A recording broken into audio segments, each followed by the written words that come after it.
হরি ওম, শুভ সন্ধ্যা। বেরিয়ে পড়েছিলাম একটু ঘুরতে, বর আর ছেলেকে নিয়ে।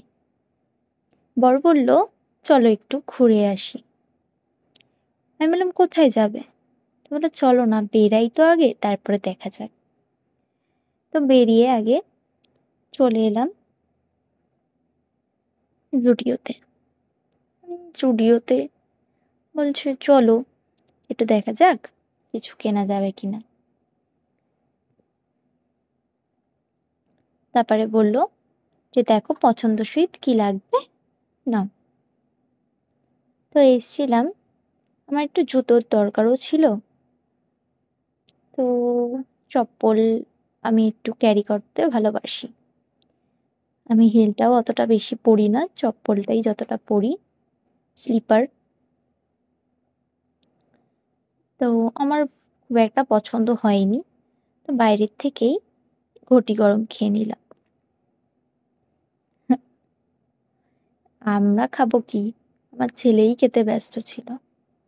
আমার মনে হয় বাইরে বেরালেই একটু ছোট ব্যবসায়ীদের, যারা ছোট ছোট ব্যবসাগুলো করে, এই ঘটি গরম পাঁপড়, তো তাদের কাছ থেকে কিছু কেনা উচিত, তাতে ওদের হেল্পও করা হয়। তা বরকে বায়না করেই ঘটি গরমটা কিনলাম, যেখানে বাপ আর ছেলে মিলেই খাচ্ছিল।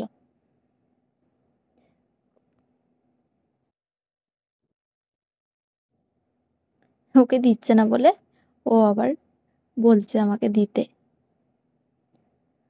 তো একটু চলে এসেছিলাম এই রয়্যাল এনফিল্ডে। দীপের গাড়িটা অনেকদিন ধরে প্রবলেম করছে, সপ্তাহে সপ্তাহে দেখাতে নিয়ে যেতে হচ্ছে মেকানিকের কাছে। প্রত্যেক দিনই 1,000 টাকা করে বেরিয়ে যাচ্ছে, যখনই যাচ্ছে 1,000 টাকা করে বেরিয়ে যাচ্ছে, 800 টাকা করে বেরিয়ে যাচ্ছে। তো বললো, চলো একটু দেখে আসি, যদি বাজেটের মধ্যে পড়ে তাহলে নিয়ে নেব। তাই চেক করছিলাম, তো একটা গাড়ি আমাদের খুব পছন্দ হয়েছে, তো সেটার ব্যাপারে আমরা কথা বলেছি। আর এই পাতিপুকুরের রয়্যাল এনফিল্ডের যারা লোকগুলো আছে, স্টাফরা আছে, তারা খুবই ভালো। যার পথে দেখা হয়ে গেল, বাকে কাঁধে করে বাকে জল নিয়ে যাচ্ছে, বাবার ভক্ত। এদিকে আমরা বাড়ি থেকে রওনা দিলাম। বাড়িতে এসে আমার বর ময়দা মেখে লুচি বেলে দিল, যেটা আমি পারি না, আর আমি এদিকে লুচিগুলো ভাজতে থাকি। তেলটা গরম হয়ে এসছে, এবার একে একে করে লুচিগুলো ভেজে নেব।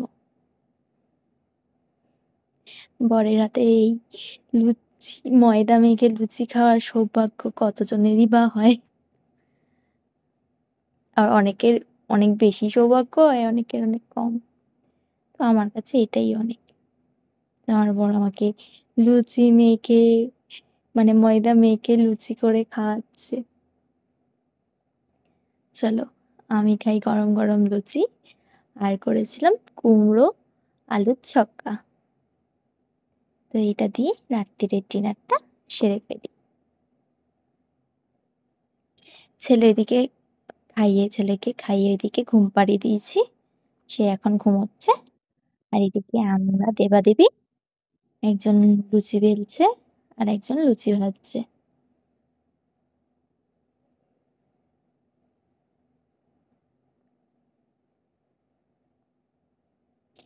ও এরকম টুকিটাকি রান্না করে থাকে।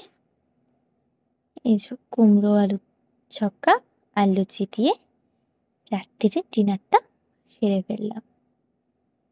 আজকে এইখানেই, আবার পরে দেখা